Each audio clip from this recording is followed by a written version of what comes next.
오늘 주시는 말씀은 레위기 24장 1절부터 4절까지 말씀입니다. 한 절씩 교독하겠습니다.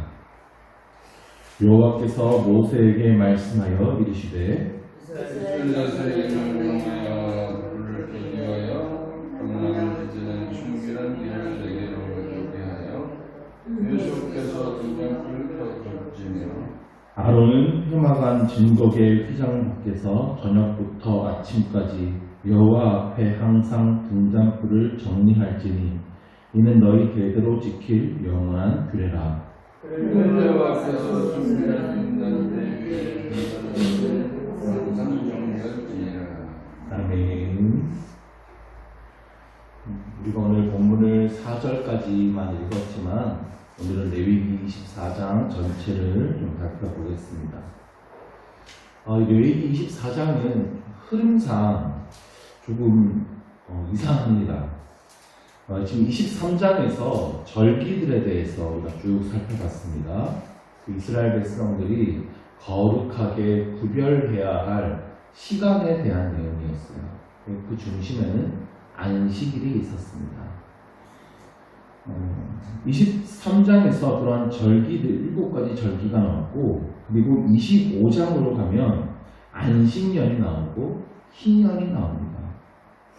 6일을 일하고 7일째에 안식일이 오듯이 6년을 일하면 7년째에 안식년이 돼요. 그리고 안식년을 7번 보내면 희년이 됩니다. 그러면 흐름상 23장 뒤에 25장의 이야기가 와야 자연스러운데요. 근데 그 중간에 이 24장이 끼어 있어요. 그 내용도 조금 튀는 느낌이에요. 갑자기 또 성막 안에 등잔불과 진설병에 대한 규례를 말씀하십니다. 근데 이 이야기 출애굽기에서 성막 만들 때도 충분히 이거 하셨거든요. 그리고 10절 이하를 보면 한 가지 사건이 소개되는데, 어떤 사람이 싸우다가 하나님의 이름을 저주하는 사건이 벌어집니다. 하나님은 그를 돌로 쳐 죽여라 라고 말씀하시고, 그리고 그 뒤에는 다른 사람에게 상해를 입혔을 때에 적용할 법에 대해서 또 말씀하십니다. 은혜는 는, 이해는 이, 그건데 그 이전에도 나왔던 말씀입니다. 근데 왜 여기서 또 이 말씀을 하시는가? 이것이 첫 번째 의문이고, 그것도 절기에 대한 말씀을 하시다가 갑자기 그 중간에 갑자기 이 얘기를 왜 하시는가 하는 게 의문이에요. 그러면 뭔가 의미가 있겠죠. 오늘 그 의미를 찾아볼 텐데, 먼저 1절부터 보시면 등잔대에 대한 이야기가 나옵니다. 성소에 들어가면 3가지 기구가 있죠. 왼쪽에는 불을 켜는 등잔대가 있고, 오른쪽에는 떡을 진설하는 그 진설병 상이 있고요. 정면에는 향을 피우는 향단이 있습니다. 2절을 보시면 계속해서 등잔불을 켜두라고 명하십니다. 등잔불은 기름을 이용해서 불을 붙이는 것입니다. 그래서 그 기름을 계속 떨어지지 않게 채워두어라 라고 하는 말씀인데, 그 기름은 감람을 찧어낸 순결한 기름을 사용해야 합니다. 그리고 그 기름은 이스라엘 백성들이 가져오는 거예요. 등잔대에 불을 피우는 때 필요한 순결한 감람유를 이스라엘 백성들이 헌물하는 것이죠. 3절을 보시면 아론은 회막안 증거기의 휘장 밖에서 저녁부터 아침까지 여호와 앞에 항상 등잔불을 정리할지니 이는 너희 대대로 지킬 영원한 규례라. 출애굽기에서도 이 말씀이 있었는데요. 출애굽기에서는 아론과 그 아들들이 이 일을 하라고 되어 있었습니다. 근데 여기에서는 아론의 이름만 나왔습니다. 아들들이 빠져있네요. 근데 이유가 두 아들이 죽었기 때문이죠. 10장에 나왔던 사건입니다. 나답과 아비후가 분향하다가 죽었습니다. 하나님께서 명하시지 않은 다른 불을 들였기 때문입니다. 이제 그 자리를 아론이 채우고 있습니다. 그러면 그런 아론의 마음은 어떨까요? 성소에 들어가서 일할 때마다 홀로 눈물을 흘렸을지 모릅니다. 바로 그 자리에서 자신의 두 아들이 죽었거든요. 그러니까 그곳에 아론은 매일같이 드나들면서 불을 밝히고 향을 피워야 되는 거예요. 3절을 보시면 저녁부터 아침까지 불을 정리하라고 하셨습니다. 그러니까 이 불을 밤에 켜두는 겁니다. 빛이 언제나 성막 안을 비추어야 했기 때문입니다. 하나님이 캄캄해서 무서우셔서 불을 켜두고 하나님이 어디 안 보이셔가지고 걸러 넘어질까봐 불 켜두는 게 아니죠. 이 빛은 단순히 성막 안을 밝히는 것이 아니라 어두운 가운데 있는 그 백성들의 마음, 슬픔 가운데 있는 그들의 마음을 위로하기 위한 불빛입니다. 어두운 가운데도 하나님은 빛 가운데 이곳에 계신다는 사실을 알려주는 바로 그 빛입니다. 하나님께서 세상을 창조하실 때 가장 먼저 빛을 창조하셨습니다. 어둠 가운데 있던 세상을 빛으로 밝혀주셨습니다. 예수님은 세상의 빛으로 오셨습니다. 죄악의 어둠 가운데 빠져있는 자들에게 빛을 비추어 주셨습니다. 빛은 우리를 위해 존재하는 것입니다. 어둠 가운데 빛을 잃어버리고 슬픔 가운데 낙심한 사람들, 그들이 낙심하지 않기 위해서 항상 빛을 비추어 주시는 것입니다. 하나님은 우리의 빛이 되십니다. 그러므로 교회는 세상의 빛이 되어야 합니다. 어두운 밤에 이 십자가의 불빛을 밝혀놓는 것처럼 사람들의 캄캄한 마음에 위로의 빛을 비추어질 수 있는 것이 바로 우리 교회가 되어야 할 줄로 믿습니다. 그런데 이 시점에서 이 이야기를 다시 꺼내시는 이유가 있겠죠. 성소 안에서 나답과 아비후가 잘못된 방법으로 일을 하다가 죽은 것처럼 다시는 그런 일이 발생해서는 안 된다고 하는 하나님의 애타는 마음이 들어있는 것입니다. 우리나라 법 중에서도 민식이법이라고 들어보셨죠? 그 김민식 어린이가 스쿨존에서 끔찍한 교통사고를 당했어요. 그러자 다시는 이러한 일이 일어나지 않게 하려고 어린이 보호구역에서의 교통법규를 강화시켰습니다. 그 민식이법이 막 국회에 통과되고 할 때 그 부모님이 애절하게 부르셨어요. 다시는 우리 아들과 같은 이런 일이 일어나서는 안 됩니다. 너무나 아픈 상처를 받았기 때문에 다른 사람이 나와 같은 상처를 받지 않도록 이런 법안을 통과시키는 것이죠. 지금 하나님의 마음도 마찬가지인 겁니다. 다시는 제사장이 성소에서 일하다가 죽는 일이 없도록 성소에서 항상 해야 할 일에 대해서 다시 한번 철저하게 자세히 말씀해 주시는 거예요. 5절에서는 진설병 상에 대해서 설명합니다. 큰 12덩이의 떡을 일주일에 한 번씩 매 안식일마다 바꾸어줘야 되죠. 진설병을 원어 그대로 번역하면 얼굴의 떡, 즉 하나님의 얼굴 앞에 진설하는 떡이라는 뜻입니다. 근데 이거 하나님께서 그 떡 드시는 게 아니잖아요. 그 떡은 진설한 뒤에 제사장들이 먹습니다.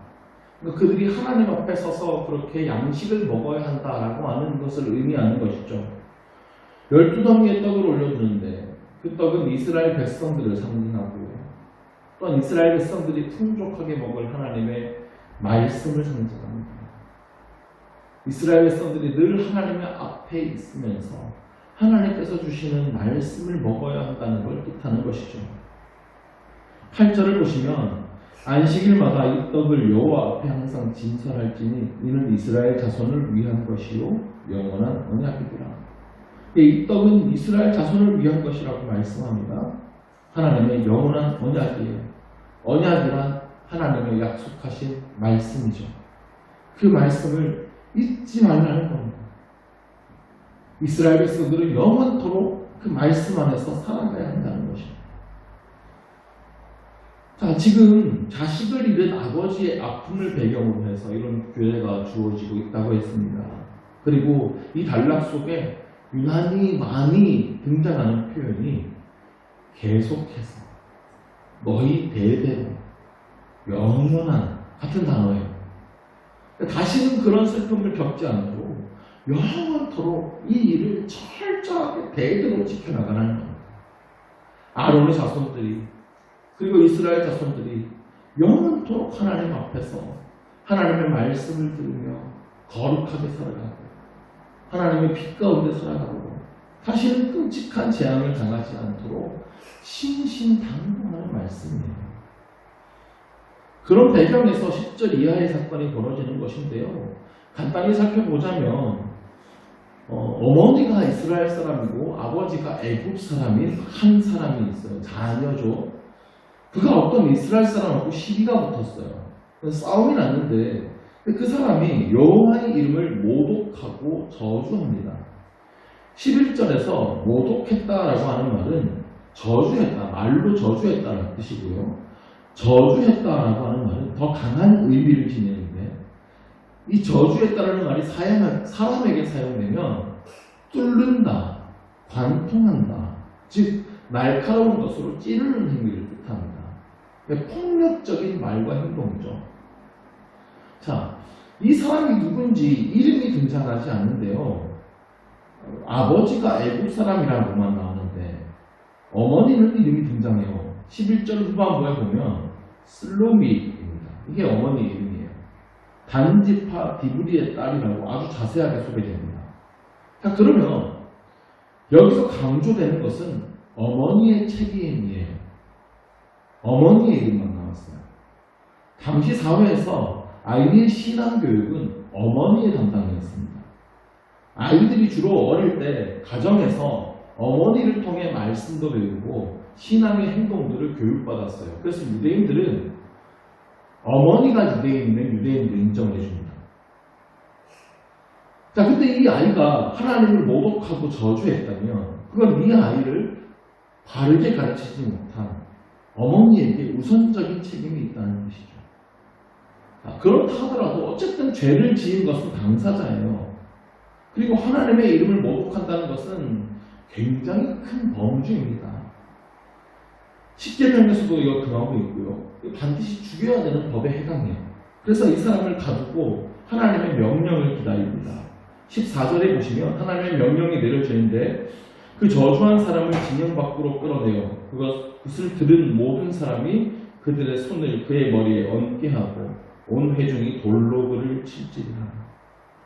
그리고 15절 이하에서는 하나님에 대한 폭력의 행위들 그리고 이웃에 대한 폭력 사건이 발생했을 때 어떻게 처리해야 하는지에 대해서 자세히 말씀해 주십니다.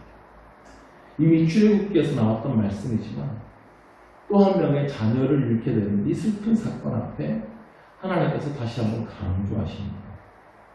자, 그러면 오늘 이 24장의 이야기를 이어주는 하나의 배경이 드러나요.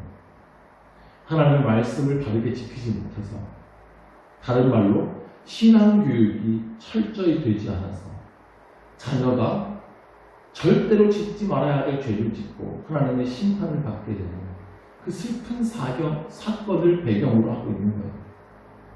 다시는 자녀가 이러한 일을 당하지 않도록 정말 잘 가르쳐야 한다. 하나님의 말씀을 철저하게 지키고 가르쳐야 한다라는 하나님의 마음이 들어있는 것입니다. 자, 이 말씀이 절기 뒤에 나왔어요. 6월절, 초실절, 칠칠절, 속죄일, 초막절. 이 같은 절기들은 성막에서도 제사가 진행되지만 가정의 장막 안에서 해야 하는 일들이 많습니다. 6월절은 가정에서 어린 양 고기와 씀나물을 먹으면서 출애굽의 구원 이야기를 자녀들에게 다 들려줍니다. 우리가 이런 구원을 받았다 라고 들려주고요. 초막절에도 집 놔두고 밖으로 가서 초막을 치고 가족이 그 초막에서 일주일 동안 생활하면서 광야의 이야기를 들려줍니다. 그러니까 모든 절기들은 가정의 장막 속에서 신앙 교육이 이루어지는 절기들이에요. 그러니까 오늘의 이 말씀이 절기 뒤에 오는 겁니다. 하나님께서 제정해 주신 절기들은 모두 하나님의 은혜를 잊지 말라는 것입니다. 우리만 잊지 않으면 되는 것이 아니라 우리의 자녀들에게도 그리고 그 자녀들에게도 대대손손 잊지 않도록 해야 한다는 것입니다. 오늘날 우리 한국교회는 지금 세대가 지나고 나면 큰 어려움을 겪게 될 수 있습니다. 지금 머리 갈 것도 없이 우리 교회만 봐도 세대별로 교인 수가 어떻게 분포되어 있는지 우리가 다 알지 않습니까? 만약 이대로 30년이 지나면 50년이 지나면 어떻게 될지 지금부터 준비해야 되는 거예요. 우리 교회뿐만 아니라 대부분의 교회가 그래요. 우리 한국교회는 지난 세대 가운데 큰 부흥을 이루었지만 현재 다음 세대의 신앙교육은 대부분 무너져 있습니다. 이 다음 세대를 놓치면 불과 몇십 년 후에 한국교회는 큰 아픔을 겪게 될 수 있습니다. 저와 여러분들이 우리 교회를 위해서 이 나라를 위해서 기도할 때 이 성소의 떡상에 우리 자녀들의 이름을 올려놓으시고 우리 자녀들이 하나님의 말씀 앞에 바르게 자라게 하여 주옵소서. 그 어두운 마음에 하나님의 등불을 비추어 주옵소서. 그들이 신앙의 잘못으로 인하여서 이런 끔찍한 일을 당하지 않도록 주님 은혜를 베풀어 주옵소서. 우리가 간절히 기도해요. 신앙이 무너지면 그 사회의 도덕이 무너지고 사회가 무너지게 돼 있어요. 우리가 그런 아픔을 겪지 않도록 우리부터 하나님의 말씀을 철저하게 지키고 다음 세대에도 귀한 신앙의 본을 보이고 가르칠 수 있는 우리 모두가 될 수 있기를 주님의 이름으로 축원합니다. 기도하겠습니다. 하나님 아버지, 오늘 하나님께서는 이 성막 안에 촉대와 진설 등을 끊이지 않도록 할 것을 말씀하시면서 우리 다음 세대들이 그런 끔찍한 일을 당하지 않도록 그들이 하나님 앞에 서 있을 수 있도록 철저히 가르칠 것을 말씀하셨습니다. 지금 이 나라의 다음 세대가 무너져 있습니다. 하나님 긍휼을 베풀어 주시고 우리 다음 세대가 다시 하나님 앞으로 돌아올 수 있도록 하나님의 말씀 앞에 바르게 자랄 수 있도록 은혜를 베풀어 주옵소서. 그들의 어두운 마음에 하나님의 은혜의 빛을 비추어 주시고 하나님의 말씀 앞에 살아가게 하여 주옵소서. 하나님을 몰라 재앙을 당하지 않을 수 있도록 말씀 앞에 철저히 바로서는 우리 모두가 될 수 있게 하여 주옵소서. 예수 그리스도의 이름으로 기도드립니다.